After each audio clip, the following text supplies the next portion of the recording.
The President Pro Temp, Senator Ping Lacson, is recognized.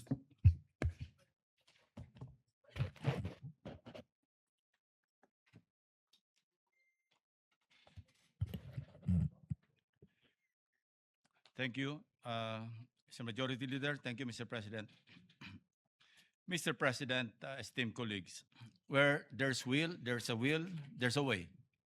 This 400-year-old proverb applies to everyone, bar none.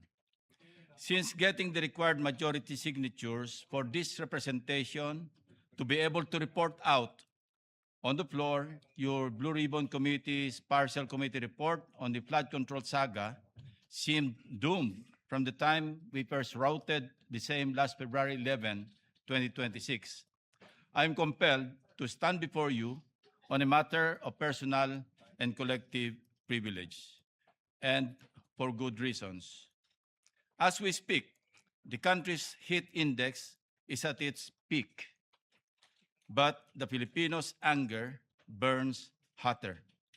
Gaano man katindi ang sikat ng araw, hindi nito matatabunan ang galit ng ating mga kababayan na nalulunod pa rin sa gitna ng kapabayaan at kasakiman sa salapi ng ilang tiwaling opisyal ng gobyerno.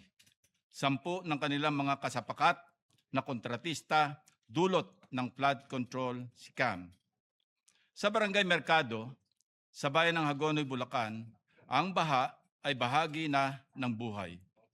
Wala nang ginawa ang mga estudyanteng pumapasok sa eskwela, mga namamalakayang pumapalaot at manggagawang araw-araw kumakayod, kundi lumusong at maabala sa hindi masawatang baha. Sabi nga ng isang residente doon, kung pinag-aralan lamang ang pinaggagawa nila, hindi kami magdurusa tulad nito. Sawang-sawa na kami. Habang sila ay nakahiga sa kama, kami ay nakahiga sa tubig baha. Sa kasamaang palad, magpapatuloy pa rin ang siklo ng paglilimas, paglusong, at pagbubuwis ng buhay at kabuhayan ng mga taga-Barangay Mercado tuwing sasapit ang tag-ulan. Mr. President, Filipino families in more than 30 provinces with high and medium-high exposure to flooding across the country are sure to be flooded in months to come, at risk of losing their livelihoods and lives. Our country stands to lose about $89 billion between 2022 and 2050 due to floods and tropical storms. Again, as we speak, the Philippines remains at the top of the World Risk Index 2025 among 193 countries worldwide as the most disaster-prone country due to high exposure to floods, typhoons, and other natural hazards. These are only some of the reasons why I must speak today. Mr. President, while the partial committee report circulated to the committee members nearly 3 months ago remains pending for sponsorship, I cannot ignore the public's urgent demand for transparency regarding the flood control scandal. Therefore, as chairman of the Committee on Accountability and Public Officers and Investigations, I rise today to deliver the chairman's progress report. This progress report contains the findings of the partial report, which is grounded but not limited to the 7 exhaustive public hearings in aid of legislation conducted by your committee on what stands as the largest corruption scandal in Philippine history. This also touches on the proceedings of the 8th and latest hearing and on other key matters of urgent concern to the succeeding public inquiries. Again, for the record, the partial committee report was circulated on February 11, 2026 to the members of this committee for thorough study and consideration. As provided in our rules, Section 1, Article 5, Blue Ribbon Committee Rules, committee reports must be signed by a majority of the committee's members before they can be filed with the Bills and Index Division of the Senate. Given the scale of the investigation and the details of the discussion, which, as you all know, reached more than 400 pages, sans the annexes, each member has been afforded more than sufficient time to examine and scrutinize the full substance of the report. Everyone is given a full opportunity to review and propose revisions, modifications, deletions, and corrections. In line with Senate practice, we have provided an advanced portable document format or PDF copy to every office to allow our members to sufficient time for review. Common sense lang sa isa nating kasamahan na pilit naghahanap ng original signed copy at ginawa pang dahilan sa hindi niya pagpirma. It should be understood that the digital version serves as the formal notification of the report's contents, Mr. President. To date, almost 3 months have passed. Only 7, including the President, Chairperson, and the Senate President, have affixed our signatures to this draft. I therefore thank our colleagues, Senator Erwin Tulfo, our Vice Chairman, Senator Risa Ontiveros, Senator Bam Aquino, Senator Kiko Pangilinan, and the latest, Senator Rafi Tulfo, who have signed the partial report. And while I disagree with those who have not, let me state for the record, Mr. President, that I respect their decision even as I understand whatever reasons they have for not signing. Bottom line, it is their right as senators of the Republic. Nonetheless, it bears heavy emphasis. Most of the findings of the partial committee report are no longer new, and first view, they have already been validated, if not overtaken, by current events. In fact, the report may be pending, or while the report may be pending, the wheels of justice have already begun to grind. And I take pride in saying, in line with the direction of our report. Mr. President, the Blue Ribbon Committee is a heavy cross to bear, where every move is scrutinized and every intention is questioned. But we shoulder on and forge ahead. In my more than 50 years of public service, I cannot recall experiencing a situation where I am in now, a zero-sum outcome, whichever path I trek in the crafting of the partial committee report. Never mind the trolls and critics who have been operating like clockwork. To them I say, I have built my career and my reputation over decades on a simple principle, that noise never overpowers duty, and intimidation never silences me. Set aside, if they must, the fact that I have spent my entire public service career refusing and resisting all forms of corruption, from rejecting bribes from illegal gambling operations and other unlawful activities during my law enforcement years, let alone the pork barrel system which plundered our nation and was later declared by the highest court as unconstitutional, not to mention my consistent rejection of lobby monies in as many instances related to certain pieces of legislation. Disregard, if they can, the decades I have spent in the trenches as a budget watchdog and a relentless buster of abuse of power. If my track record of integrity is to be ignored today, then let the evidence speak where my history is silenced by the critics and the trolls. In the course of drafting this report, my guidance to my staff was unequivocal, that we adopt a single standard in laying down the committee's findings. We go where the evidence leads us.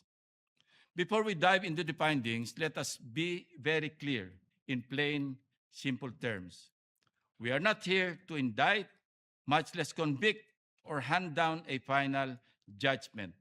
Hindi po ito isang hatol. Rather, we're establishing a standard of clear indicia, as lawyers call it, to assist in whatever way we can the proper authorities who shall independently evaluate these findings, determine probable cause, and take the necessary legal actions.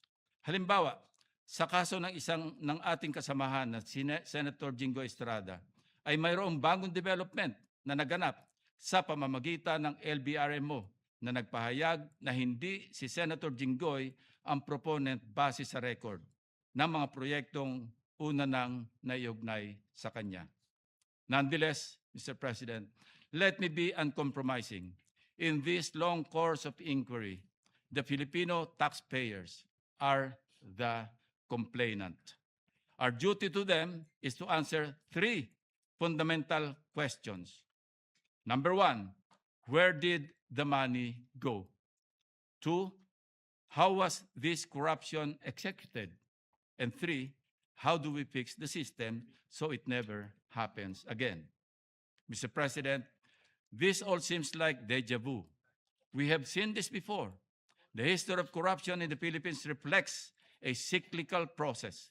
It does not disappear when exposed. It adapts and mutates to survive. The flood control crisis is the reincarnation of the 2013 Priority Development Assistance Fund, or PDAF scam, but in a bolder scheme. It serves as a scathing indictment of the failure of our institutions to deter corrupt machinations. The enterprise remains unchanged in essence, similarly orchestrated by a cabal of officials led by legislators and their co-conspirators within the government and in the private sector, only with a diversified format and modus of thievery, timing, and language.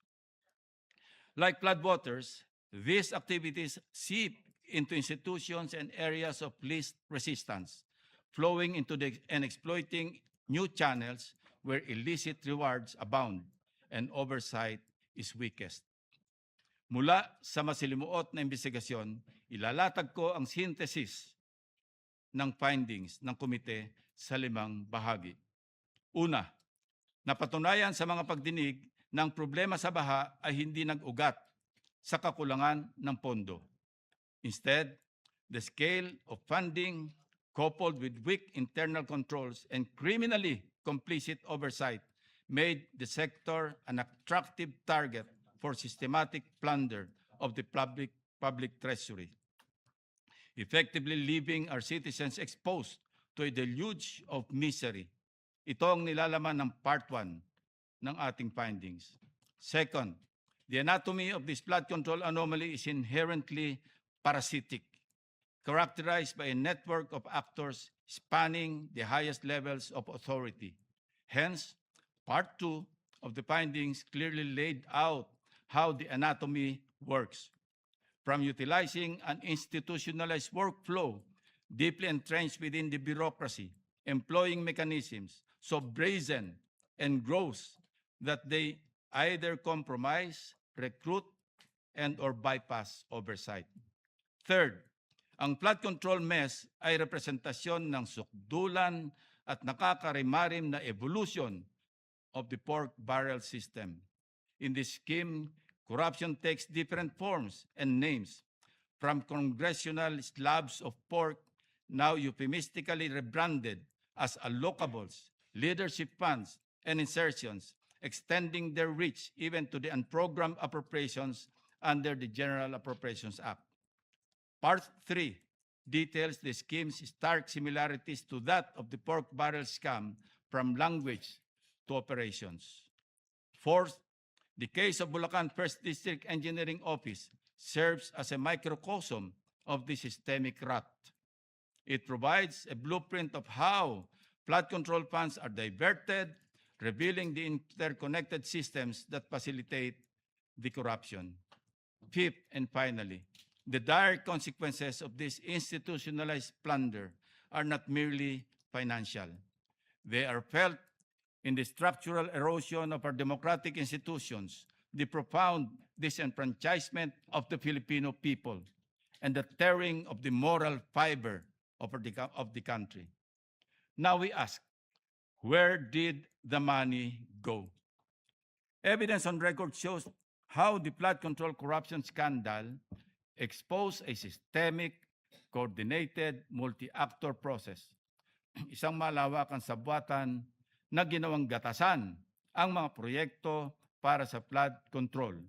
Ang pattern ng korupsyon ay systemic at parasitic. magkakaugnay mula sa mga aktor, mekanismo at workflow. Who are the actors? In the course of the hearings, we have identified key actors who were implicated in the flood control anomalies and classified them into 8 groups.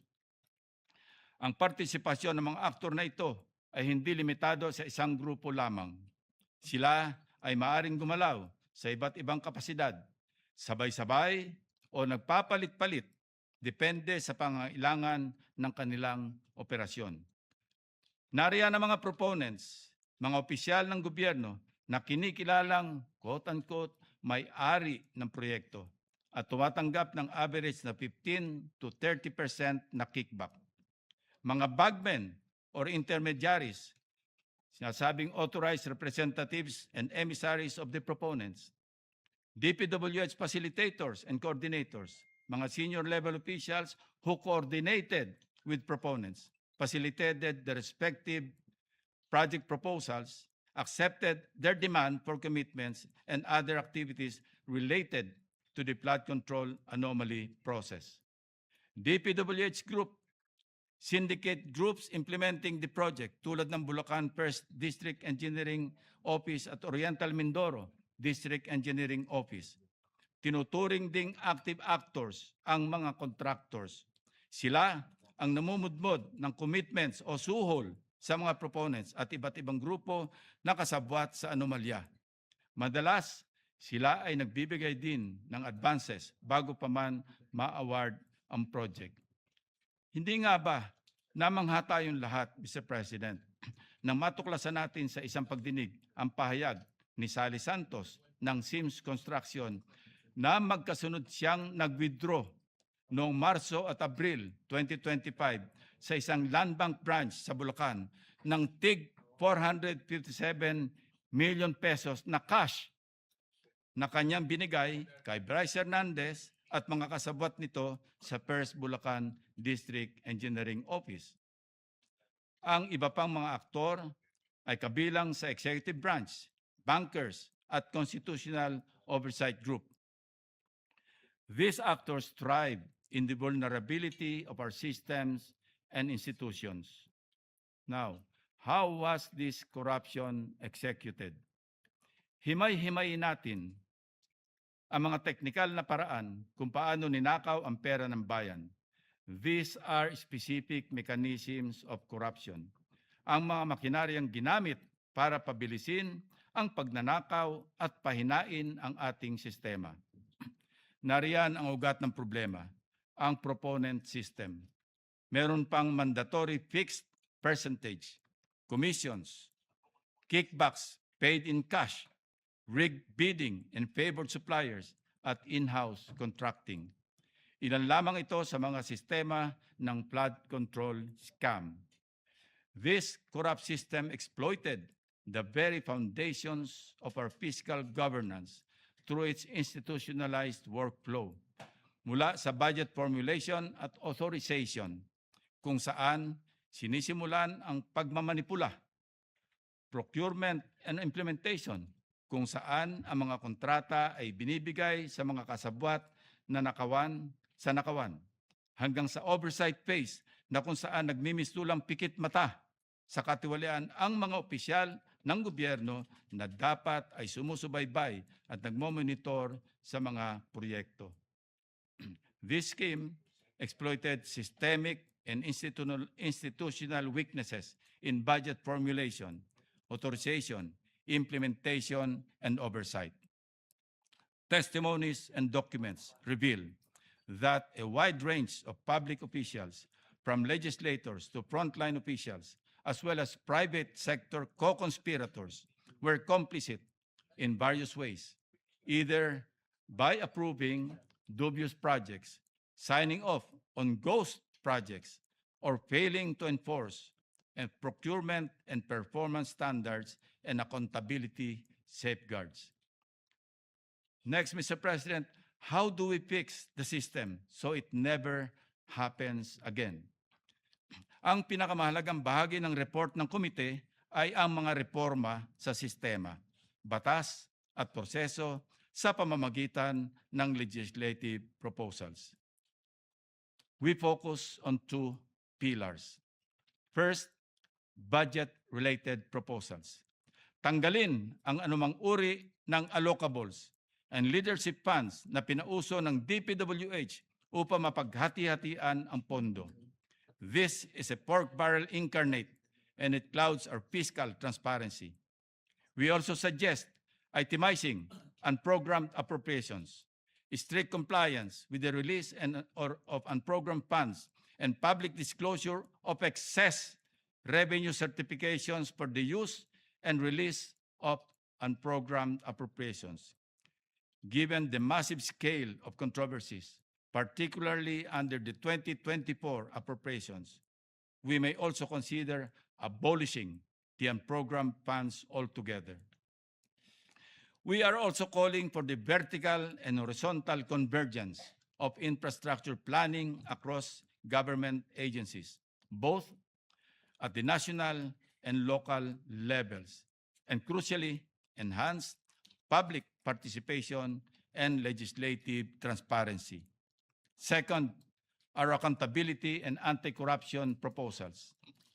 Primary to this is the amendment of Republic Act number 6770, or the Ombudsman Act of 1989, which includes A, creation of an anti-corruption law enforcement service in the Office of the Ombudsman and providing incentives and protection to whistleblowers. B, expanding the authority of the Ombudsman to deputize private lawyers as special investigators and prosecutors.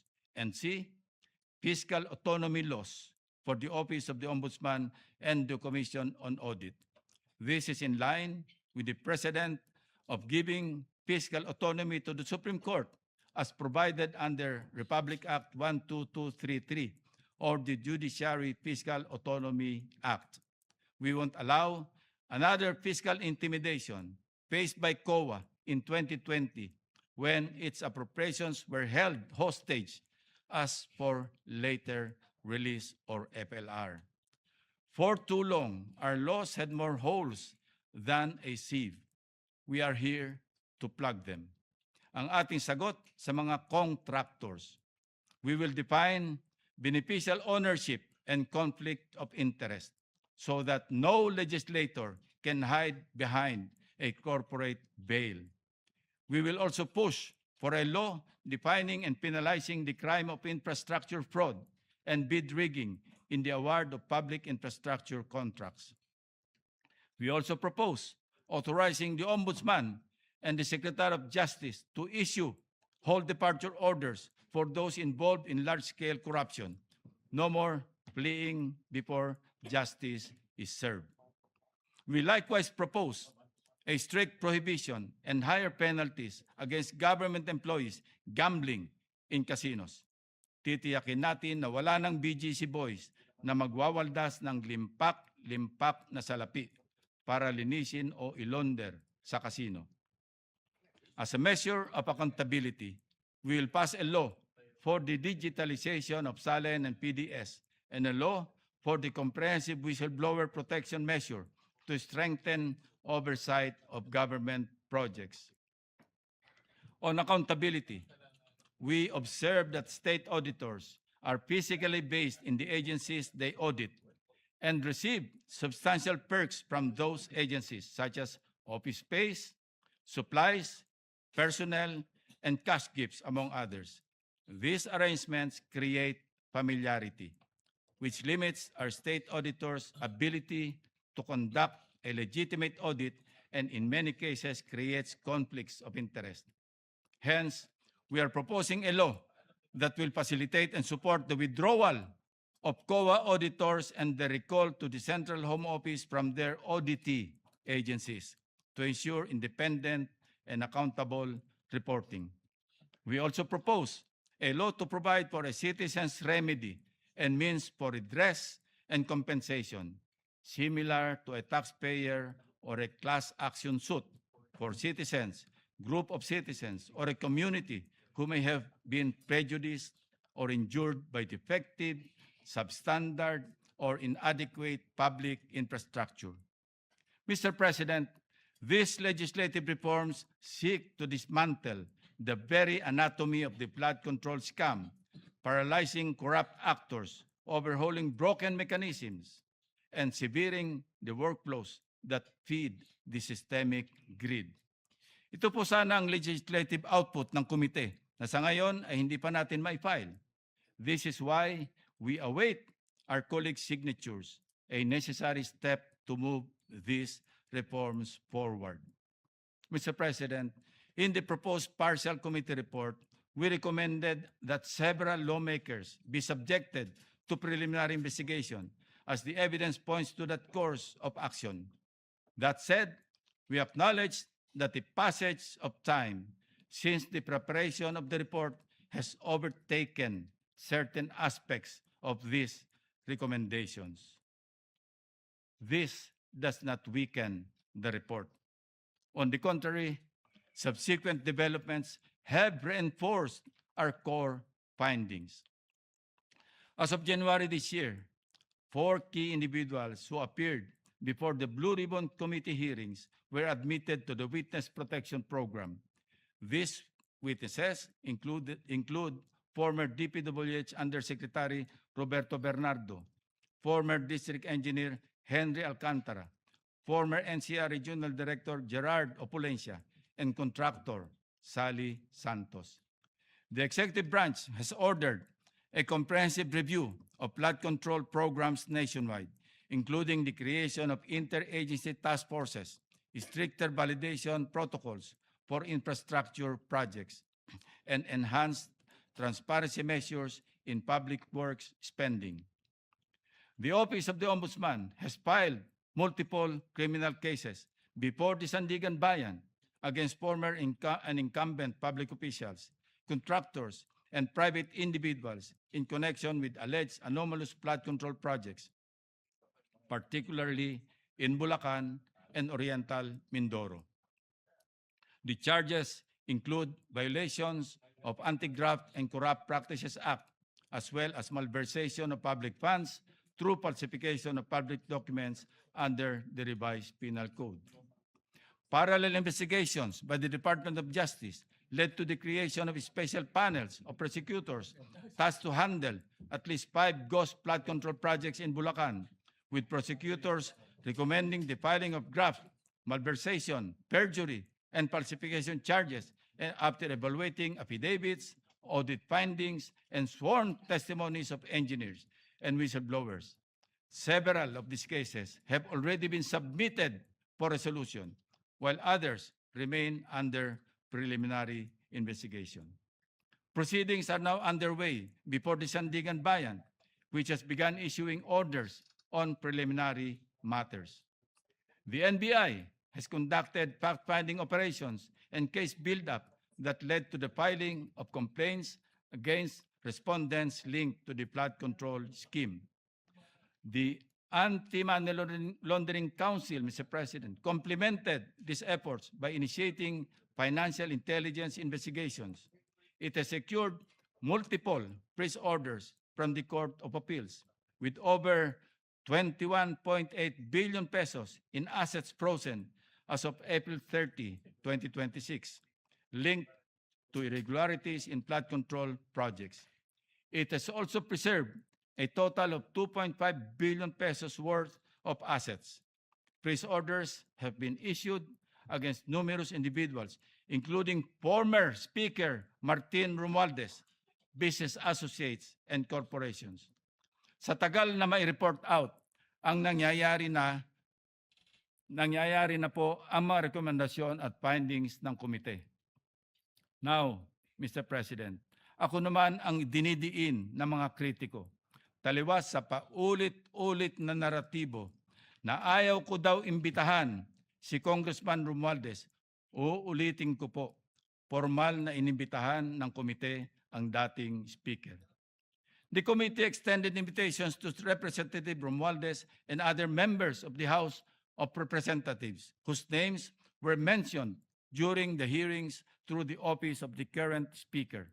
In keeping with established interchamber courtesy, these invitations were declined. with the exception of Representatives Toby Chanco and Leandro Lebiste, who voluntarily appeared before the committee. It must be emphasized that no member of Congress has ever been subjected to a subpoena by either chamber. Such an act would risk undermining the balance and mutual respect that define bicameral relations. Suppose we follow such ludicrous suggestion made by one of our colleagues. Ang mangyayari po, si dating Speaker Romualdez ang magiging kauna-unahang kaso na sasalungat sa umiiral na interparliamentary courtesy. Ngayon, kung mayroon namang kapwa nating senador na iimbitahan o isusubpina sa pagdinig ng Kamara, halimbawa, may isyuhan ng imbitasyon o subpina ang ating kasama na si Senator Marcoleta ng House Committee on Justice if, hypothetically, mayroong investigasyon sa Kamara ukol sa kanyang di umano'y manumalyang Statement of Contributions and Expenditures or SOSE.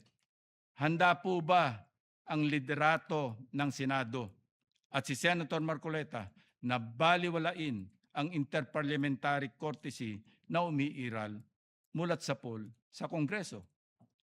Maalala natin, noong 2024, inimbitahan ng Kamara si Senator Ronald Bato de la Rosa sa pagdinig ng war on drugs. Gayunpaman, hindi siya dumalo. Sa payo na rin ng dating Senate President Chis Escudero bilang pagpapahalaga sa inter-chamber courtesy. That is why I always emphasize, Mr. President, that this is not merely a matter of practice. It is grounded in principle. In his separate opinion, in Francisco versus House of Representatives, GR number 160261, November 10, 2003, Justice Dante Tinga explained, and I quote, "While interchamber courtesy is not a principle which has attained the level of a statutory command, it enjoys a high degree of obeisance among the members of the legislature, ensuring, as it does, the smooth flow of the legislative process," unquote. In light of this, the continued observance of interchamber courtesy is not optional, Mr. President. It is essential to preserving the independence, integrity, and proper functioning of each chamber.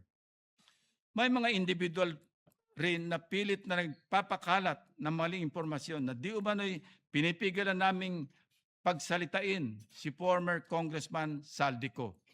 Nais ko pong linawin, Mr. President, distinguished colleagues, na inimbitahan ng komite at inisyuhan pa nga ng show cause order at subpoena si Mr. Saldico.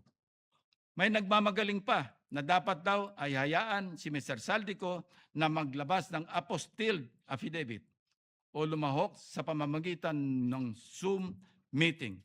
Si Ginoong Saldico ay hindi nagpapadala ng anumang request sa komite para humiling na accommodation para sa isang virtual meeting mula sa loob ng Philippine Embassy.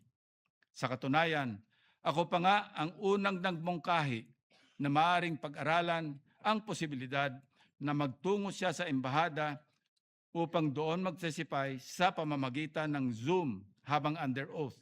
Subalit, ang ating kasamahan mula sa minorya na si Senator Ronald Bato de la Rosa ang mismong nagpaalaala at nagbabala laban sa hakbang na ito.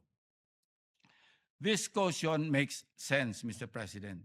Kung siya ay nag-testify sa loob ng Philippine Embassy at mapatunayang nagsisinungaling at ma-cite in contempt of the Blue Ribbon Committee, kaya ba siyang ipakulong o i-detain ng embahada sa loob mismo ng kanilang gusali?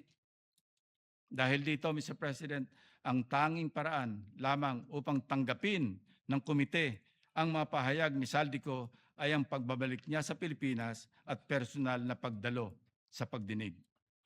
Nais ko ring tugunan ang mga kritiko ng ilang gumagamit ng issue ng 67 contractors bilang dahilan upang hindi pirmahan ang ating partial committee report. Liwanagin ko lang po muli, hindi ko kailanman sinabing hawak ko ang listahan ng mga contractors na ito. To set the record straight, ang makailang ulit ko nang nabanggit ay ang impormasyong ibinahagi lamang ng isang congressman, walang detalye kung sino-sino.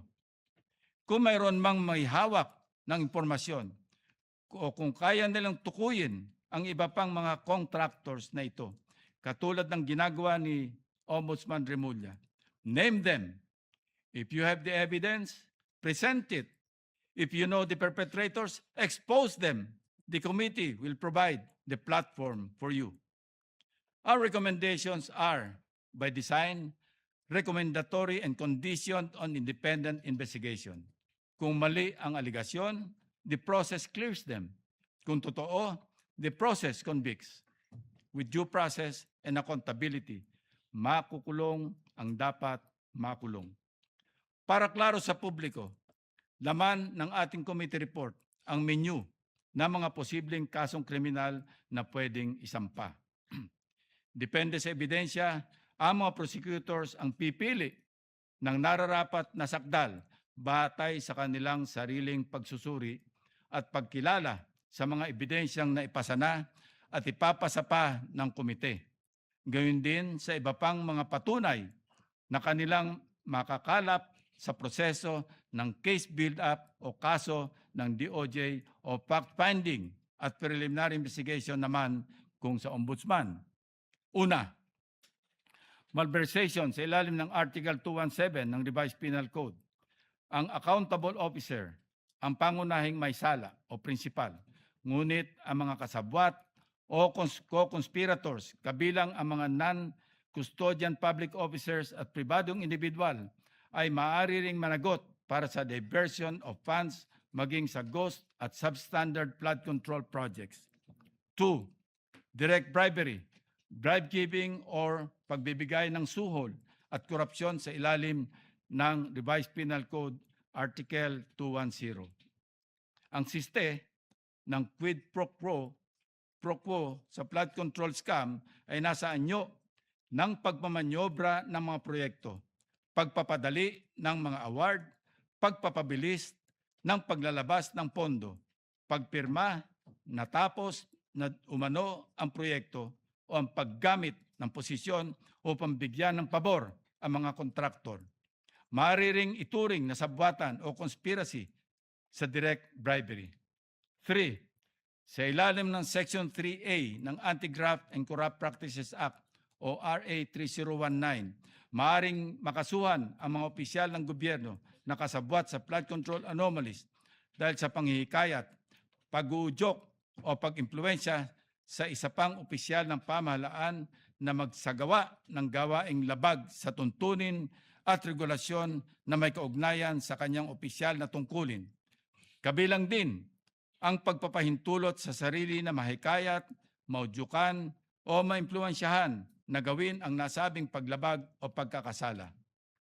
Sa ilalim ng Section 3B ng parehong batas, krimen ang paghingi o pagsusulisit ng kickbacks, porsyento, commissions, obligasyon at anumang forma ng benepisyo para sa sarili o para sa ibang tao na may kaugnayan sa anumang kontrata o transaksyon sa gobyerno.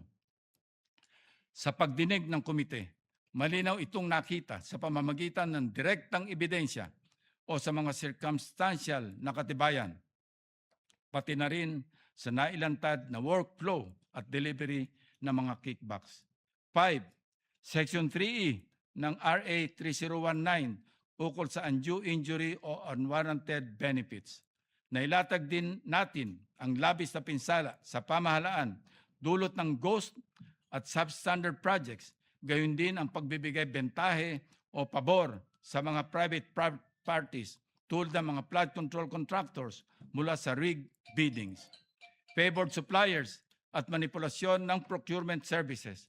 Lahat ng mga nakibahagi na takers, negotiators, pati na mga tumatanggap ng royalties, padulas o sahod sa mga bidding ay kabilang dito.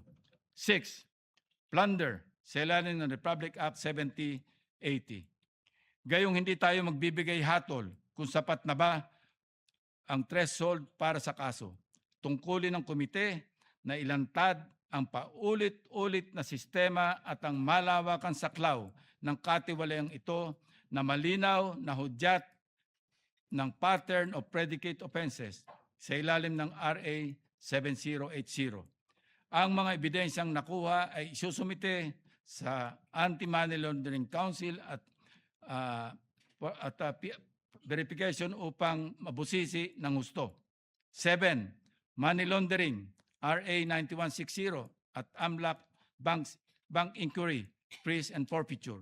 Batay sa nakalap na ebidensya, mariing nirekomenda ng komite ang referrals para sa AMLAC fact-finding, kabilang na ang Bank Deposit Freeze Order application sa Court of Appeals at ang pagsusuri sa mga bank account visa ng utos ng Court of Appeals.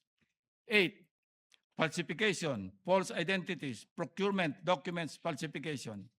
Ang paggamit ng mga fake IDs at pinaking dokumento ay tinuturing na mga evidentiary links at gagamitin ng ang mga ito para masuri ang pinagmulan ng proceeds ng krimen, gayon din ang paraan ng pagkuha nito at ang mga rutang ginamit sa money laundering.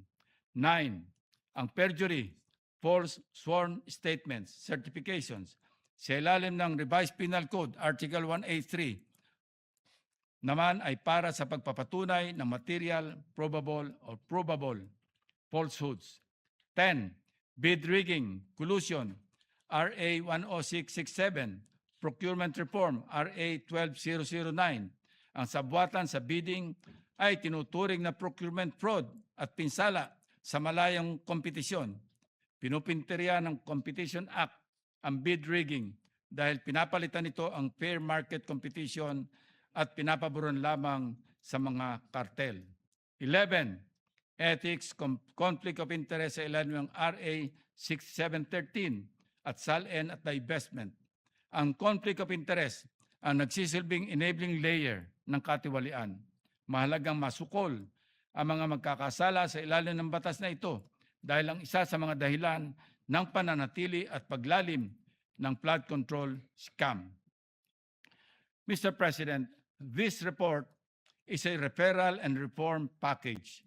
Simple lang, imbestigahan ng legal, alamin kung ano nangyari, bawiin ang kaya pang bawiin at ayusin ang batas para hindi doble bayad ang Pilipino sa buwis at sa dilubyo ng baha. As we move forward, the committee will continue the work it has carefully begun in these hearings. In the resumption of our hearings, we will scrutinize matters that need further scrutiny. Una, mas malalim at mabusising investigasyon hinggil sa usapin ng allocables at leadership fund. Pagtuunan ng pansin ng komite ang mga opisyal na dokumentong ating nakalap mula sa DPWH. Kabilang dito ang mga sulat galing sa mga mababatas na maaaring pag-aralan para magpakita ng paper trail na nag-uugnay sa mga flood control projects. What you see here, Mr. President, are just random letters from our files. Magpapadala na rin pa rin po tayo ng formal na imbitasyon kay dating Speaker Romualdez sa pamamagitan ng kasalukuyang Speaker ng Kamara upang bigyan daan ang kanyang panig at paglilinaw hinggil sa mga aligasyong ibinabato laban sa kanya. If and when Saldico is returned to the Philippines, we are prepared to bring him together with his former staff, including former members of the military. This step will ensure that the committee's findings remain fair, balanced, and firmly grounded on facts and evidence. Mr. President, the road to full accountability is long, but we must start to agree somewhere. This chairman's report is a decisive step forward. We owe it to the witnesses who spoke up, to the experts who provided evidence, and most importantly, to the millions of Filipinos who find themselves neck deep in floodwaters every time a storm hits. We cannot let their efforts and ours go to waste, Mr. President. In the interest of orderly and more comprehensive discussions and productive deliberations, and to avoid redundant and repetitive clarificatory questions that may be posited by our colleagues, I reserve my right to address any and all interpellations after my sponsorship of the still pending partial committee report. Dalawa na lang po, 2 or 3 more. At pwede nang i-file sa Bills and Index Division ng Senado ang partial committee report. Until then, Mr. President, I am not yet yielding the floor. Thank you, Mr. President. Thank you. Majority Leader. We recognize our distinguished colleague from Tarlac. Senator Dante Marcoleta is recognized. Thank you, Mr. President. Mr. President, may I ask Senator Lacson if he wishes to yield some questions by way of interpellation?